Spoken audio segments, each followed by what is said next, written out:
Hello, everyone. Hello, YouTube. Hope you're all doing well on this very warm Sunday. It's something like 99 degrees here in New York. I hope you are all staying cool and not in the toasty weather. Get some good air conditioning. Thankful for air conditioning and water today. Hello, Vincent. Good to see you again, Vincent. Staying cool today, hopefully. Hope so. All right. Well, as you know, you can feel free to ask anything, any questions you may have, anything you've been wondering. Hello, Anita. Any questions, anything you've been wondering, any comments, whether they be questions about yourself or questions about singing in general, whether it be singing, speech coaching, speech pathology, voice impressions, whatever you guys have, I am here to answer. We've had a lot of good questions in our past chats together. Everything from the larynx to the tongue to the soft palate. It's been good. So whatever questions you have, I'm happy to answer. Okay, Anita starting us off today. What do crescendo and decrescendo warm-ups help us achieve? Well, a few things. First off, let's define what that is, right? So simply put, crescendo means to get louder, and decrescendo means to get quieter. Obviously, they help us out with that. They help us control our volume. And that's something that we want to be able to do with singing because we want to be as expressive as possible. We want to be able to not just sing in one style, one volume, but be able to manipulate our volume as the music calls for. A lot of music today, a lot of pop music tends to stay in one style, one power the entire time, but other styles of music like to really vary that, and that helps us with expression. But one thing you might find is that it's really hard to do. It's an element of our voice that we often don't think about. We think about pitch a lot, we think about resonance a lot, think about compression here, at least in New York vocal coaching land. But the volume, try to do the same things you did at one volume at another volume, and you'll notice that some of those other components, the pitch, the compression, the resonance, those tend to get a little more challenging. They tend to get a little more challenging. So I would definitely focus on those exercises. Make sure you're doing some crescendos and decrescendos. That's that whole messa di voce thing, the ability to crescendo and decrescendo on one note while keeping everything else consistent. It's a real good challenge for you. It's a real good challenge, and I think a necessary one. And I think it's one of those skills that separate the great singers from the really great singers, for sure. Great question, Anita. Oh yeah, Vincent. So Vincent says, you mentioned in a previously live chat that you have a partially paralyzed vocal cord. I do. Does that ever make singing or voice impressions harder? Yes. Yes, it does. I'll give you my story very quickly. I'll spare most of the detail. But when I discovered this, it was something that had been bothering me for a while, and I thought that I was never going to sing again. I thought that I was not going to be able to pursue my career as a speech pathologist. I had always had these little aphonic breaks. That means these moments of my voice would just cut out. And I thought it was just a me thing. And I thought that's just what it was. And then I learned that the movement of my right vocal cord was not as good or as symmetrical as my left. But I learned that there were things I could do to help this. Again, it's not paralyzed. It's what we call paretic. So if you might have seen, after someone does get paralyzed, they start to regain mobility a little bit. And I had to do a lot of work to regain that, a lot of compression work. This is one of the reasons why you hear me talk about compression all the time. That's the bringing of the vocal cords together medially. I had to do a lot of that work to keep these cords together, and I had to do a lot of low larynx work because I was raising my larynx a lot to help out with things. Not even intentionally, but it was just naturally raising and a little bit asymmetrically to help out with that paralyzed or paretic vocal cord. It was actually something I discovered when I worked with a voice therapist, which is now my job, when we touched in this area between two structures known as the hyoid bone and the thyroid cartilage. There's an area called the thyrohyoid space or the thyrohyoid membrane. When we touched there for the first time, it was excruciating because I had been clamping that for so long, not realizing it. It's kind of like when you hold grocery bags for a really long time and then you let your fingers go and it really hurts. That's what I was discovering when I touched that. It was really painful. So I had to do a lot of work to get the chords to come together on their own without the help of raising the larynx.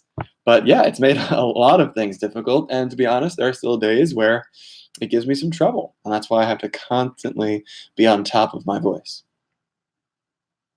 Do you ever break down non-character voices, like the voices of celebrities that might not have a distinctive voice? Yeah, for sure. The voice breakdown show, as you might imagine, people tend to be looking more for those really recognizable voices, whereas there are other actors and celebrities whose voice doesn't stand out as much.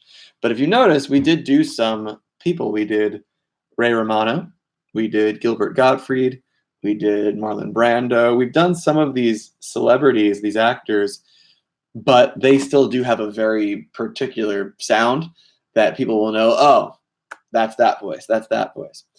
But we go with those first because, again, those are more recognizable, whereas two celebrities whose voices might not be that different, might not be as exciting of a video, but I just have a habit of any voice I hear, I immediately try to copy it. It's just kind of a habit at this point. Yeah. But again, somebody like Gilbert Gottfried is going to be a lot more exciting because his voice is so crazy versus just another celebrity who has a pretty average sounding voice. Mm-hmm. Are you trying some of these voices yourself, Vincent? Anita, what can we do to effortlessly jump switch transition suddenly from chest to head back to chest when singing a song? Great question. For all singing work, you really can design your own exercises. And the idea is make sure that the sounds that you're using in the exercise are creating the sound that you're looking for, creating the vocal coordination that you're looking for. So for example, we know some really chesty sounds. Things like yo, go, ga, all of these things, yo, yo, yo, create a really chesty voice. But sounds like hoo, hoo, H-O-O, create a real heady voice. Those are our extremes, the sounds that create the extreme chest and the extreme head. So what you might want to do is create an exercise that makes you flip between those. Let's try. Maybe we'll do ga, hoo. So that low note will be ga, ga, and the high note, ooh, ga, ooh, ga, ooh, ga, ooh. Right? So designing an exercise that the sounds assist you in getting those coordinations. Then you learn how to do that in multiple intervals, not just that one, right? We move it up. Ga, ooh, ga, ooh, ga, ooh. Ga, ooh, ga, ooh, ga, ooh. Making sure to really flip back and forth. And then try to do it fast. Ga, ooh, ga, ooh, ga, ooh. Right? Flipping back and forth really fast. That would be the challenge. And once you can do that in all different types of intervals, then I would change the sound, maybe doing it on the same sound. Ga, ga, ga. Still has that flip, right? But use the sounds that help you get there first, and then transition to different sounds. And also, again, faster, slower, all different intervals. If you're wondering what sounds tend to help with the chesty stuff, voiced plosives should be in the beginning. So the voiced plosives are g, b, and d. G, B, D. Those should be in the beginning of the sound. And then definitely sounds like ah, yeah, ah, right? One I like to do a lot is gang. Gang, gang, gang, gang. It's really good for that chest voice. And then really anything with a voiceless sound in the beginning, or s, or f. And then an oo will really be helpful for those head sounds. Hopefully that helps. One more point on that.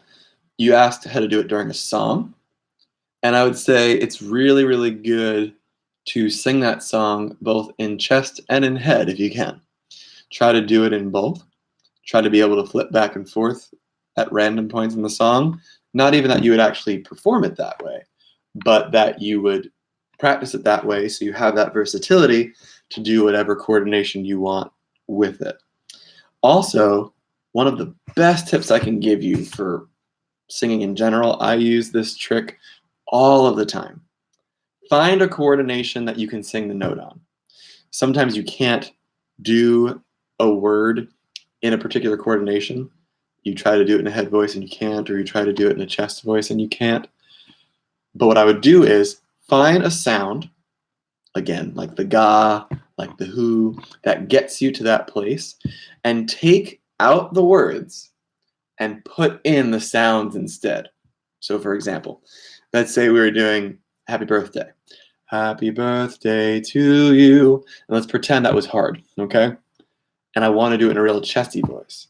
I would take out the words and put a ga in instead. Ga, ga, ga, ga, ga, ga, ga, ga, ga, ga, ga, ga, right? And then let's say I wanted to go head voice on ga, ga, ga, ga, ga. Maybe I turn that into a who. Ga, ga, ga, ga, who, ga, ga, ga, ga, ga, who, ga, right? So use the sounds to help you get that coordination, and that will train you at least to get those notes in the right vocal coordination.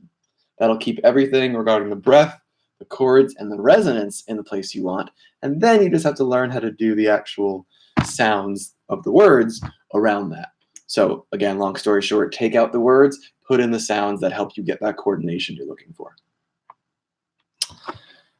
Vincent, what type of music do you write?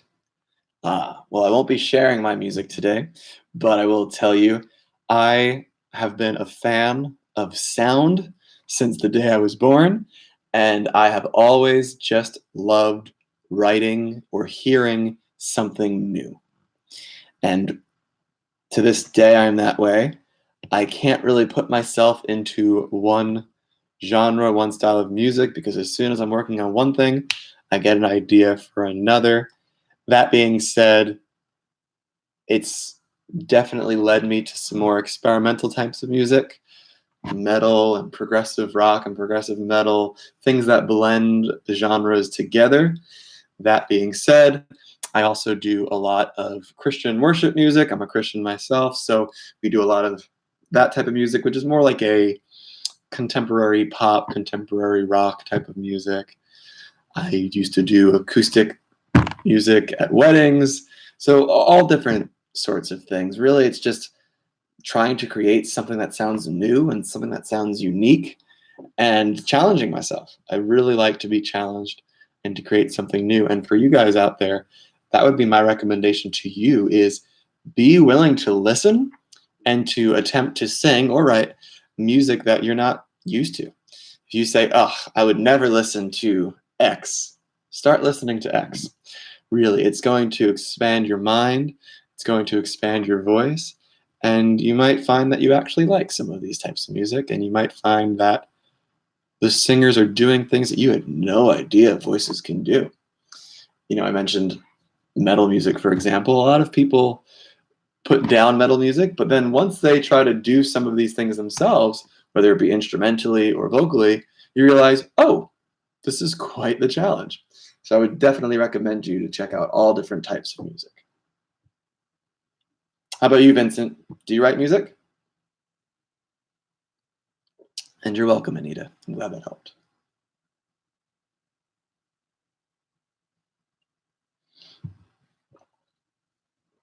Excellent. You started to. You started to write some music. Another tip for writing music that I would share is you might find that there is your go-to instrument that you write on. I don't know if you play any instruments. You might find piano is where I start, guitar is where I start, vocal idea, melody is where I start. The best thing you can do is to learn different instruments and then use different instruments as your writing tool. You'll be surprised at the fact that you'll write different things. You'll write different things. I've used the bass as my writing instrument before. I've used the mandolin as my writing instrument before, and those tend to not be the instruments most people start with, right? Typically piano and guitar is where everybody goes, and those are great. But I would recommend trying a different instrument, trying to write the vocals first, trying to write the vocals last, spending time focusing on one instrument rather than another. And also, as you learn these different instruments, it helps you to see how the parts fit together. I've always noticed that the best songwriters tend to be multi-instrumentalists. It's the people that know how these parts fit together, that the music tends to be the best. That being said, of course, you can learn one instrument and other people can help you fill in the other parts. But definitely the more you know, the more instruments you know, the easier I've always found it is to write music, because you know what else needs to be there. You know what's missing. Hopefully that's helpful. But these days, it's a lot more singing teaching than it is music writing. What is the difference between a vocal trill vibrato and a regular vibrato? Is laryngeal vibrato the same as a vocal trill vibrato? I want a little clarification, Anita, on that term vocal trill. So do you mean a lip trill? Or a tongue trill? Or what do you mean by a vocal trill? Because a trill is usually something other than the vocal cords themselves. A larynx trill. I'm not sure exactly what you mean by that. Maybe we just have different terms that we're using for it. But let me talk about what vibrato is. Maybe that'll help clear it up. So vibrato is the oscillation or the going back and forth of a pitch, right? So you have a note, and every note, there's space between one note and the next note. If you go all the way, you hear a new note. If you go a little bit sharp or a little bit flat, it will still feel like the same note. And if you go back and forth, starting on the note and then a little bit sharp, a little bit flat, a little bit sharp, a little bit flat, ma, a little shake there, ma, that's vibrato. You're moving back and forth, a little sharp, a little flat, but you're never fully going off of the note, right? Now, that's true vibrato. Now, you could cheat it with the larynx a little bit, ma, and kind of move this up and down a little bit with it. If you see a little bit, it's going up and down. Slow motion, that would be ma, right? That's slow motion there. That's a way you can do vibrato, but it's not true perfect technique vibrato. Really, that should happen at the vocal cord level, not at the laryngeal level, the larynx as a whole. Does that help to clear it a little bit? You also can cheat vibrato a little bit. People try to do it with air pressure and how much volume they're giving, but that's definitely not the way we want to do it. You can get away with the larynx one a little bit, but really we want to do it at the vocal cord level. And you also might see people use their jaws. Think Whitney Houston. And I will always love you. Right, there's a lot of That's more for show than anything. That's not the way we want to do it. But then if you want to throw that in as a stylistic thing, you absolutely can. You absolutely can. Hopefully that's helpful.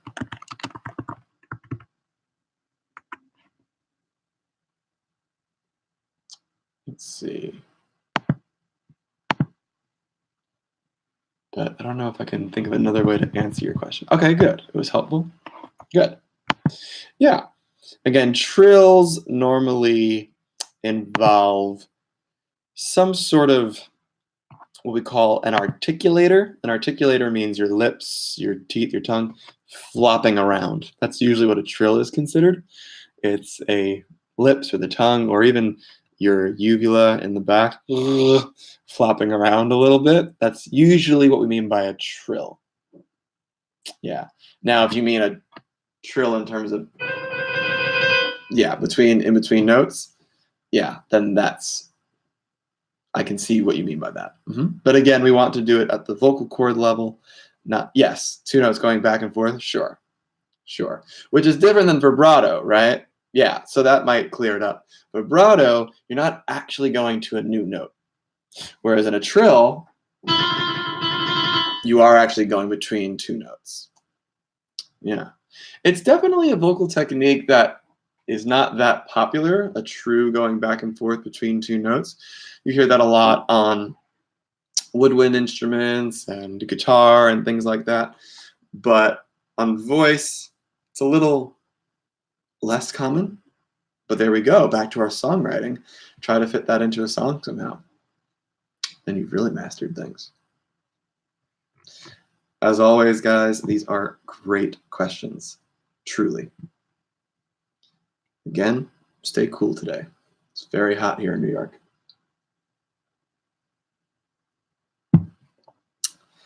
A thought on vibrato, you might want to be doing some exercises on this. And at first, you might do them more like a trill, like you mentioned, Anita. So something like, make sure that's loud enough. Me, me, me, me, me. That me is technically not a vibrato. It's technically 2 notes. But then as you start to do that faster, me, me, me, me, me, me, me, me, me, me, you start to get a little bit more of that real vibrato sound. And then you learn how to hold that out. Me, me, me, me, me. Yeah, so that's a nice little exercise you can do. It comes on notes and songs by itself, and it's difficult to control. The vibrato is difficult to control, or the actual 2-note trill you're discussing?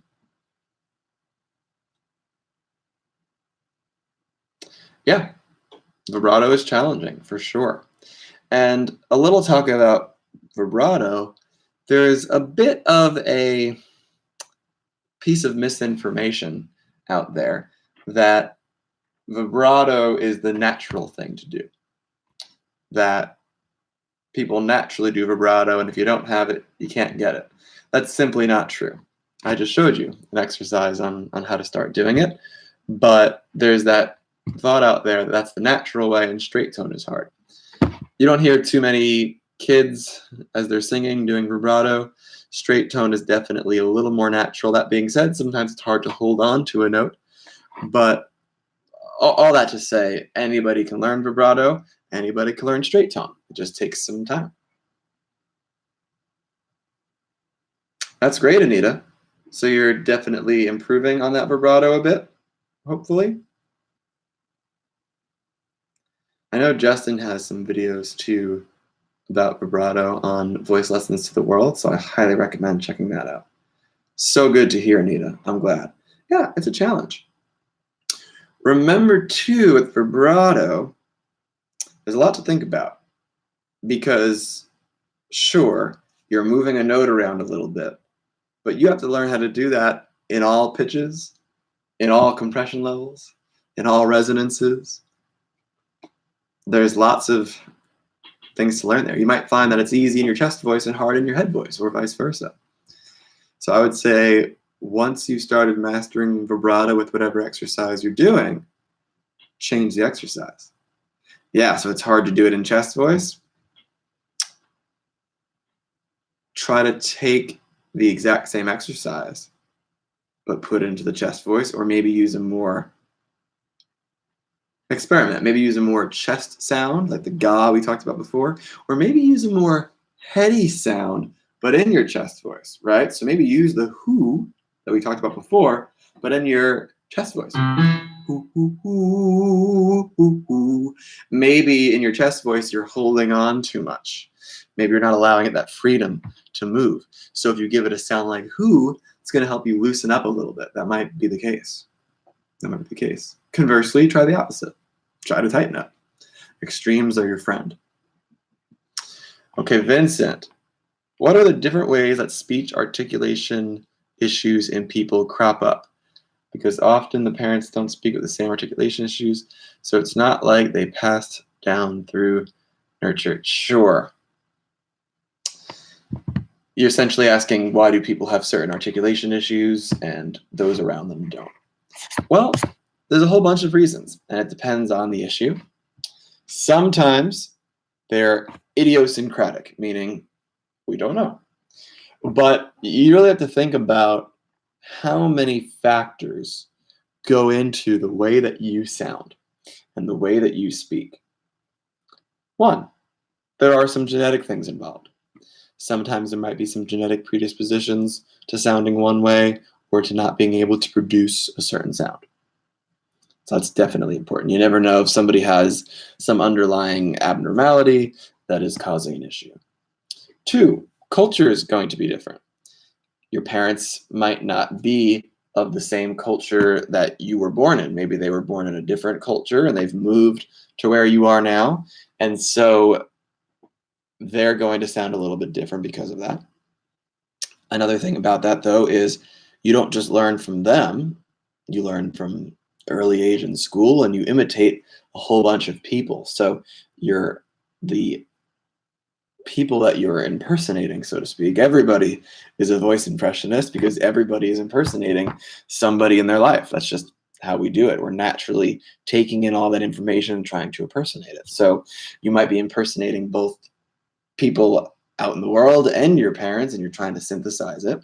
And not to say this in a mean way, but you might not be a good impersonator, right? So at least not now. Start watching Voice Breakdown and you will be. But at first, you might not be able to impersonate sounds that well. Our ability to imitate sounds, some people are naturally better at this than others. Is that a genetic thing? Who knows? But there's that element involved as well. So again, genetic abnormalities that are causing difficulties, the culture, the people you're imitating, your ability to imitate, and then sometimes we just don't know. Sometimes things just go strange and then people can't do it.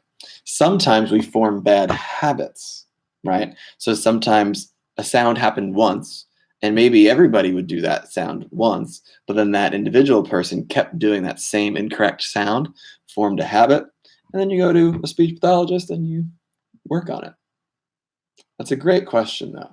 So to answer it in a sentence, it's a combination of nature and nurture. Yeah. Well, the same can be said for any difference in families, right? The children are always different than the parents. We just are all unique, which is a beautiful thing. Anita, how should I find out in which vocal register you are dominant? It is possible for a singer to be dominant in more than one vocal register. Yeah, I would encourage you to think about it more of just being well-rounded. It's not the case that someone should be a chest singer or a head singer. I think that we should all become well-rounded in all of these registers. Yeah. Now, you might naturally be better at one. Again, it's this nature and nurture and all that. But just because you're naturally better in one doesn't mean to ignore the other. I think it means to work on that. Yeah, we want to be well-rounded. You know, if you think about any other instrument, you wouldn't take a guitar and say, well, I'm not going to use the top couple strings, right? We want to learn how to use the whole thing. So I would definitely say not only is it possible to be dominant, it's possible to be well-rounded and to be a singer who can sing anything. Yeah, but I understand that struggle. I myself am way more dominant in my head voice, in my falsetto. I always found that stuff very easy. And my lowest real chest voice, that I found easy. But that middle range, I always found to be a real challenge. But what did I do? I said, let's work on that, right? Because other people can do it. We have the same body parts. No reason we can't do it too. Chest voice is difficult for you. Yeah, well, a few tips and pointers. One, of course, watch Justin's Vocal Register World Tour. But two, choose some sounds that are going to help you get there, right?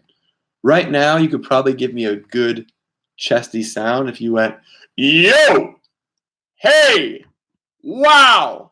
Imagine you're trying to shout at somebody across the street, hey, hey. And if you can get one of those chesty sounds, yo is a really good one. Go is a really good one. Wow helps me a lot. Then you can do some exercises on that sound. Yo, yo, yo, yo, yo. And trying to have that real chesty sound. And then it's just time and practice doing those types of exercises. Mix and head voice feel easy. Yeah, well, hey, do you know how many people would love to be able to say that mixed voice is easy? So you have a gift there. You have a gift for sure. But again, don't neglect the head. A question for you, Anita. Your normal talking voice, your normal speaking voice, how does it sound? Is it light and breathy like your head voice? Or does it sound like a typical speaking voice?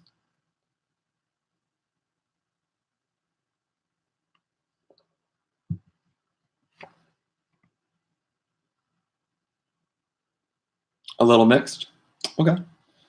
Because typically one's chest voice is just like their normal speaking voice. So you might want to do some more talk singing kind of things. Types of songs and pieces that are a little more talky, a little more Frank Sinatra-y, a little more in that chest talking voice area.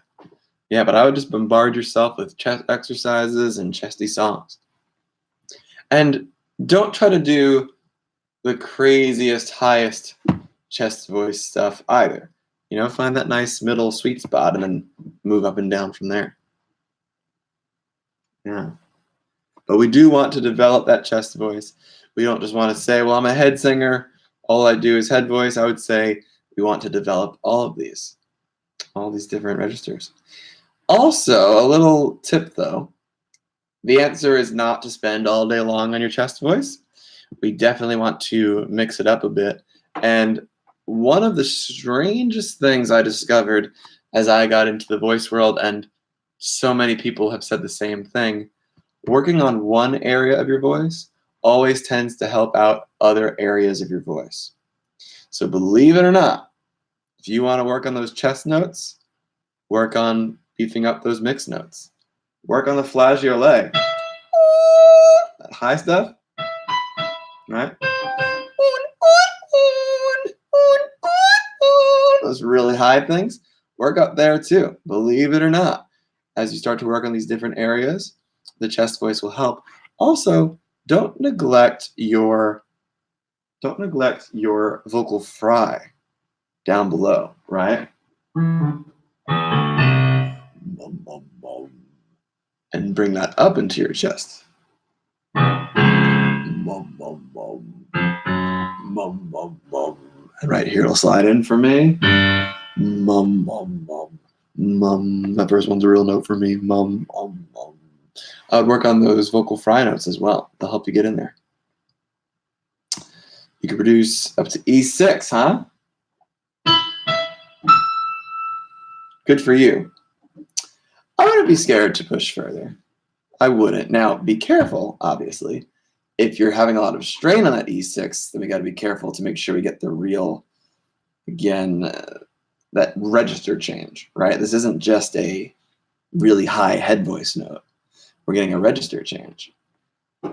But that E6 might not be whistle. It might still be in the flageolet area. So the difference between flageolet and whistle, I don't know if we've talked about that here, but flageolet is above your head voice, and it uses a really thin, really stretched out vocal cord, but it does use the vocal cords themselves. The whistle register, believe it or not, doesn't actually use your vocal cords. The whistle register, what it does is, behind your vocal cords, if you bring them together, there's a little kind of gap back there. And as you squeeze everything else, kind of lock the cords, you can pass some air through that little gap, that little diamond I just created, through that little gap. And as you do that, that's how you get those real whistly sounds. Yeah, but E6, you could probably get doing that in a flageolet.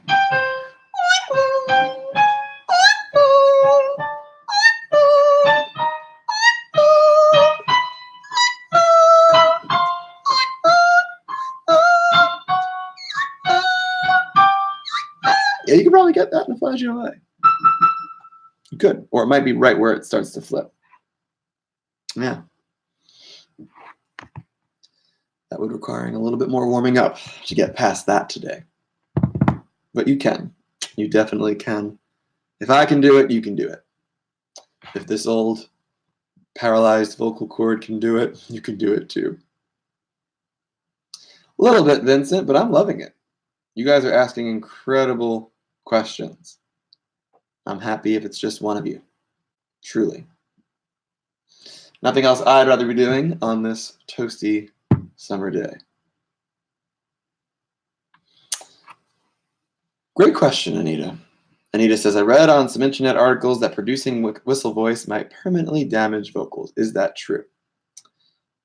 There's nothing about it that inherently will do that. In fact, if you're actually using the whistle voice, you're not even using the vocal cords. Right? What I just talked about, it's actually using the back. That being said, people tend to try to access it thinking it's just a super high note, and they start to squeeze and hurt and strain, and that's not good. But you can hurt yourself, not to give us bad news, but we can hurt ourselves in any vocal register. If you're doing true whistle, it's not inherently harmful, no. Just like vocal fry, people like to say is inherently harmful, and it's not.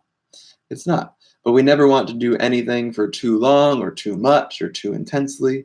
Vocal variety is the real goal. That being said, with whistle voice, since it does have that added risk of people trying to just muscle it out, and the fact that it's not really that useful, whistle voice, tell me how many songs you know besides Mariah Carey's Emotions that have the whistle voice in it.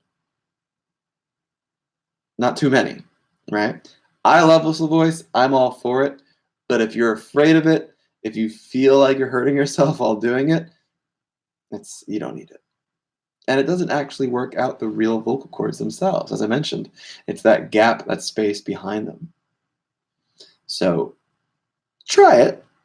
Don't be afraid of it. But if it causes you some discomfort, stop it. It's not needed. Whereas everything else, flageolet, the head voice, the chest voice, the mixed voice, the vocal fry, those I would say definitely do. Yeah, things that are optional. Whistle voice is optional.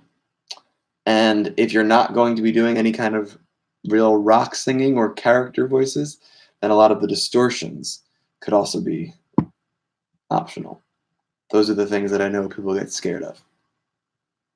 But yeah, the whistle voice in and of itself, no. And you can learn to really control it. Again, I highly recommend everyone listen to Mariah Carey's Emotions if you haven't. It came out in the 90s, so it's been out for about 20, 30 years now. But it's a great song where she uses incredible whistle. And everyone knows it right before the chorus, but at the end, she controls it really, really well. Yeah, it's a great song, Anita. Vincent, have you ever helped someone who has damaged vocal cords from smoking? Yeah, I have. Now, if we don't know, smoking's not good for your voice. And it can give you something called Reinke's edema, which is this real swelling and mess on the cords. Now, that's not something I can necessarily heal, but what I can do is I can help somebody get better control of the cords, find ways to compensate, find ways to make sure they're not over harming themselves, but you really have to be careful with smoking. And by be careful, I mean the best recommendation I can give you is to not do it. Now, obviously, everyone can do what they want to do, but it's not good for you. Think about the anatomy of that. The vocal cords sit right on top of the trachea, right on top of the windpipe. That's where air goes in and out of. So when you smoke, not only does the smoke go into your lungs, but it's passing your vocal cords. It has to pass right through your vocal cords. So you're getting smoke right on top of those vocal cords. It's not good for them. But yeah, we have worked with it, but it usually is finding ways to compensate, finding ways to deal with it. You can't really heal that as much. The vocal cords will heal as much as they can on their own. And then whatever scarring or swelling they leave after that, scarring or callousing, becoming more fibrotic in nature, that is something that unfortunately is the way it goes. There are some surgeries, I believe, now that are trying to help with that, but it's not a good situation. Not a good situation. And you'll find some people are more sensitive than others. It's a little bit of a luck of the draw. You might feel that you've been near smoke and it's never bothered you, but it can catch up. And then for some of us, I don't smoke, I never have, but for me, if I even walk near, let's say in the summer, somebody did a campfire, if I even walk near that smoke, my cords feel terrible for the next 2 days or so. So some people are just more sensitive than others, but regardless of how sensitive we are to it, it's something we definitely want to control and not do if we can. There's many ways to damage the cords. Smoking is one of them. Can we use vocal sirens as vocal warm-ups instead of other different warm-ups before going to perform? Is it safe to use vocal sirens every day as a routine warm-up before other vocal warm-ups? Yeah, I love them. They are helping you have a good stretch of the voice, and it's also helping us go throughout the range a little bit, right? We kind of go a big pitch range there.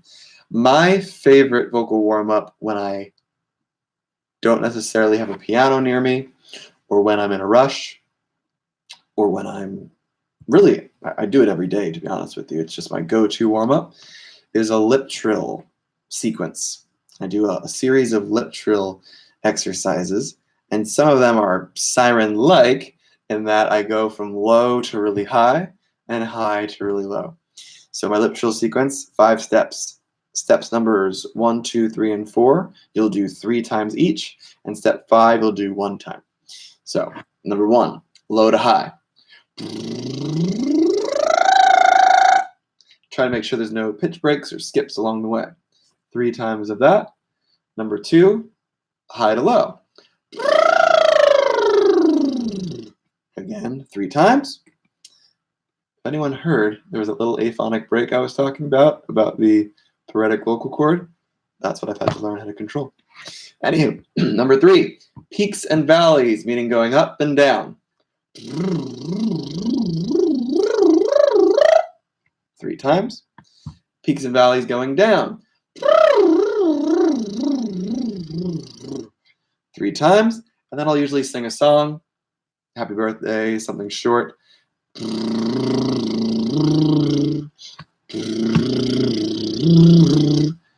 And that makes my chords feel great, recalibrated, strong. Highly recommend it. Or sirens, for sure. Speaking about everyday warm-ups and everyday routines, make sure we are singing every day. You can take that occasional day or day off, right? We definitely want to have a break day. But the more you're singing, the more you're doing those exercises. You know, we all know how important practice is, but it's one of those things, as a voice teacher, you get to see so many singers perfecting their craft, right? And I'm thinking of a few singers right now that I remember them when they began. And they are so much better than when they began. And I've had people that have come in absolute beginners, hard time even differentiating pitches sometimes, right? Not knowing which note was higher, which note was lower. And now they're amazing singers, but they put in the practice. You know, they are so consistent, and it makes you think about, wow, look at that growth. How much growth could I have? If I got into my practice space every day, again, it's good to take breaks. But for the most part, every day, getting in there, practicing, the growth will be tremendous. Record yourself singing a song today, practice every day, record that song again in 6 months. Watch how much better you sound. It's incredible. Yeah, so make sure we are warming up every day. Make sure we are exercising and practicing every day, apart from, again, the occasional day break or so. That being said, every once in a while, take a few days, relax, but then come back and make sure you never take too long of a break so that we don't lose all the things we've learned. That being said, you won't ever lose it all. You might fall out of practice a little bit. It'll come back much quicker the second time around, but we might as well just keep practicing so we don't lose it in the first place.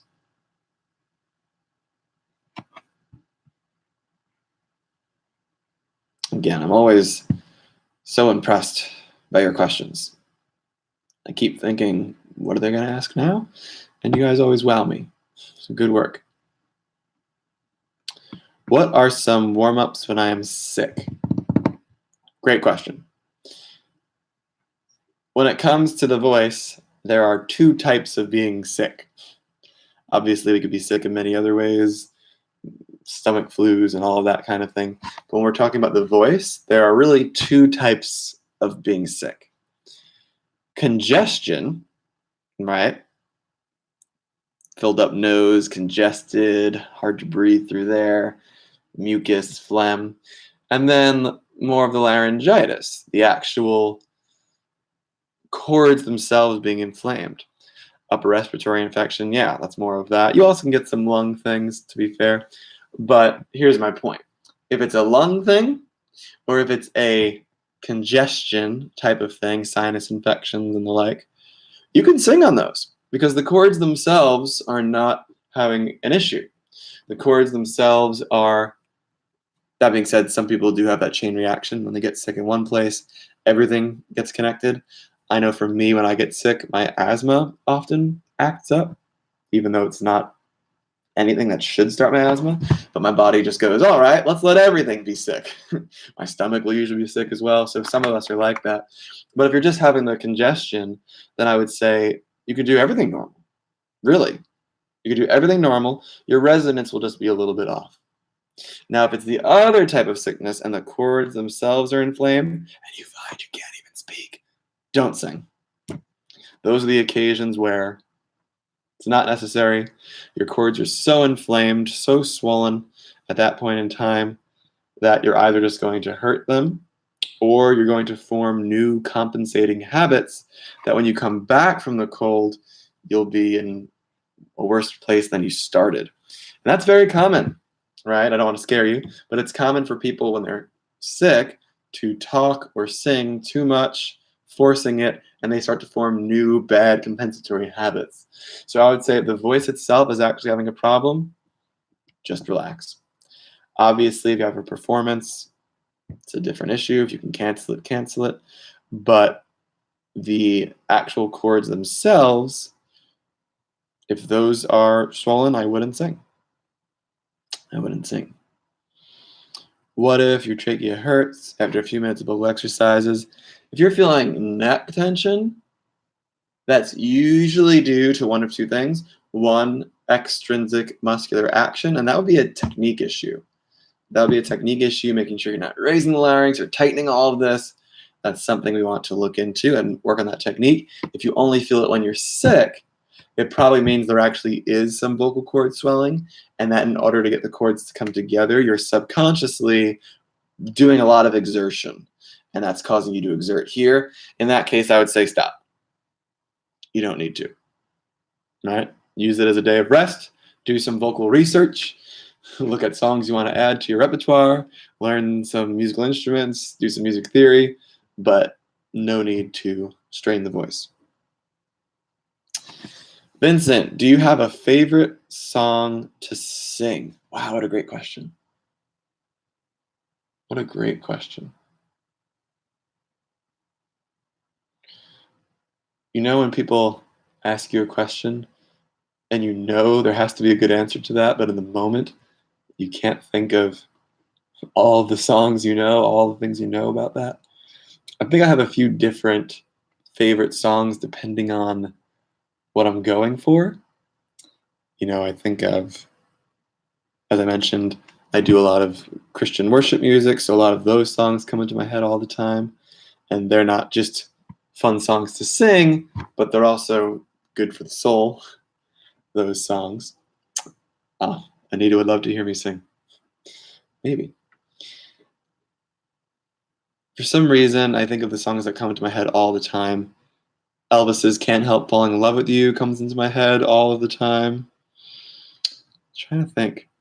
Fun fact, the very first song I ever learned to sing, well, that's not true. The first song I ever learned to memorize every word was Kokomo by the Beach Boys. Don't know why. I was very young. I think it was on the Muppets or something, and that was the first song I ever learned. So that was one of the first I ever learned. Yeah, I can't think of a real favorite, but if I think about it before the next chat, I'll let you know. I'll let you know. We'd love to hear you sing as well, Anita. I think we all need to sing in this group chat one day. It's good. I am hoping to start to do some singing impressions as well on Voice Breakdown. That would be great to do in the future. People are looking for some of those for sure, so you'll hear me sing one of these days. Anita's going to sing too. Yeah, singing impressions, yeah. A lot of people have been asking for the Axl Rose. Wow! So I'll have to add that in there one day. So yeah, we'll figure some of those out. Yeah, don't worry. We have a whole list of all the recommendations people have made. I know a lot of people want some of these recommendations to happen, but there's so many. It's hard to get to all of them. But I'm happy to say that we are coming out with some of the recommendations people have been asking for. People have been asking for Scooby-Doo. Scooby-Doo just came out. People have been asking for SpongeBob. There's a SpongeBob series coming out very soon. Lots of impressions people have asked for that we're finally getting around to doing. Feel free to let me know if you have any specific impressions you'd like me to do.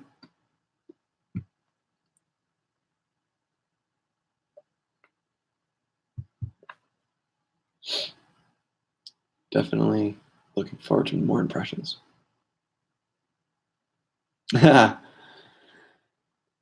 I do. I do a little bit of that, as I do.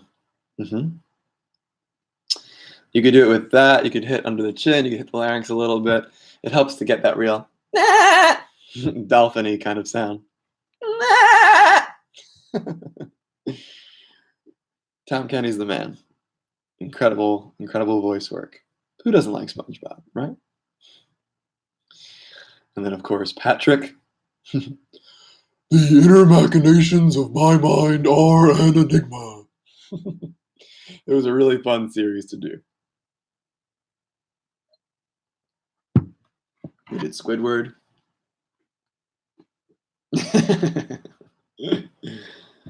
Always fun. We're gonna do Mr. Krabs. He'll be in there. Yep, the whole SpongeBob series. Yes, we are. We've already filmed SpongeBob, Patrick, and Squidward. I'm deciding whether or not Plankton or Krabs or both. Plankton's a very challenging one that I'm trying to learn, but we'll see. We'll see. And then we'll be right up to Halloween time. Believe it or not, by the time we release all of those, it'll be Halloween. We'll do another Halloween special. And then it's getting close to the Christmas season. Have to plan all of these in advance. You guys are getting the inside scoop on Voice Breakdown. So glad you guys are enjoying that, by the way.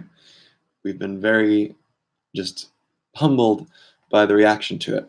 People have been loving the show, and it's fun for us to do. So happy to make myself look very silly doing all these ridiculous voices for you.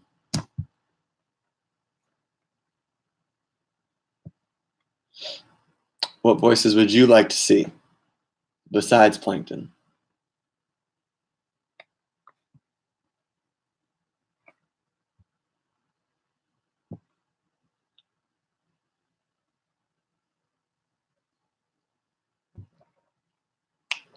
Goofy? Ha! You're in luck.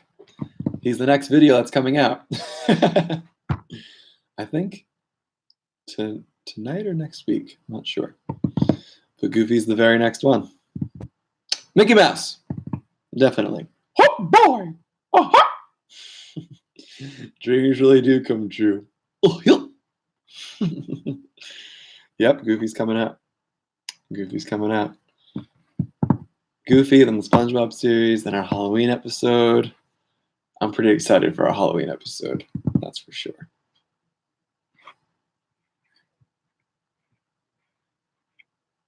Yeah. Well, again, guys, always really, really great questions. I look forward to this every time.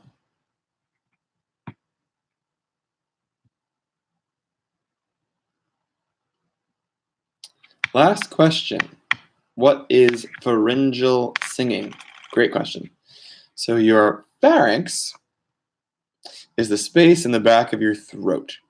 And it's really just a space. It doesn't have any articulators like a tongue or lips or anything to get in the way. But usually when people mean pharyngeal singing, they mean kind of singing more from the back of the throat, a little more swallowed up back there. But that really requires movement of the tongue, movement of those pharyngeal walls, kind of squeezing things in a little bit back there. But technically the pharynx itself is just a resonating chamber. It's just an open tube. So it's kind of like saying mouth singing. You know, you kind of have to move other things to direct that sound there and to get that more back resonance, right? A lot of times people can speak back there and sing back there, and we want to be able to have some of that resonance, but also have the nasal and oral resonance. Are over or under bites ever factors in impaired articulation? Yeah, for sure. But not always. Most people can compensate pretty well with those.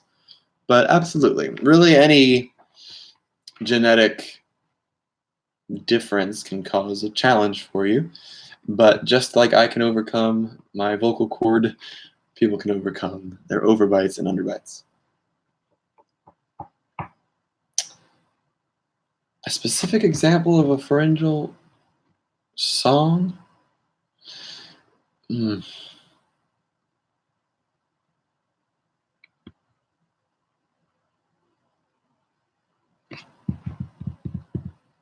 having a bit of a hard time thinking of a specific example right now.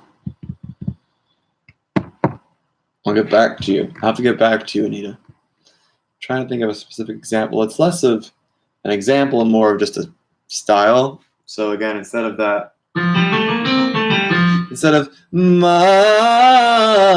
that has a great degree of nasal resonance and oral resonance, it might be more like ma. It's a little more swallowed up. Ma, ma. A little more swallowed up in the back there. Hopefully that helps.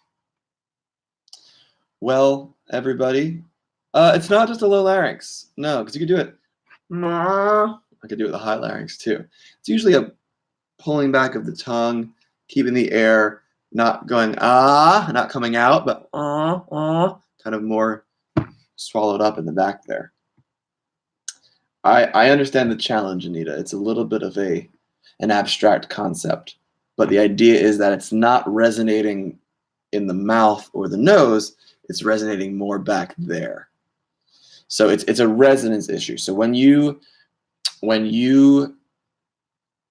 make any sound, it resonates, right? So we can change how much sound is going into the mouth, the nose, the pharynx, back in that pocket, not allowing as much of it to bounce freely around in the front. Think about it as the opposite of singing into the mask. So the mask is that front area people talk about. Think about it being way back instead. Okay. but I'll try in the future to have some examples for you, have a better way to describe that. Okay? Who manages the New York Vocal Coaching YouTube channel? It's a mystery. It's a mystery. Can't give away all the secrets. All right, everybody. It's unfortunately time. Again, please stay cool today. Do not go outside unless you need to. It is warm out there. Thank you again for joining. I so appreciate you guys being a part of this. As you're going throughout your next month, think of some questions, and I'll see you again probably in about a month. Okay? All right. You're very, very welcome. Thank you both, or all three. I'll see you soon. Bye. You're welcome.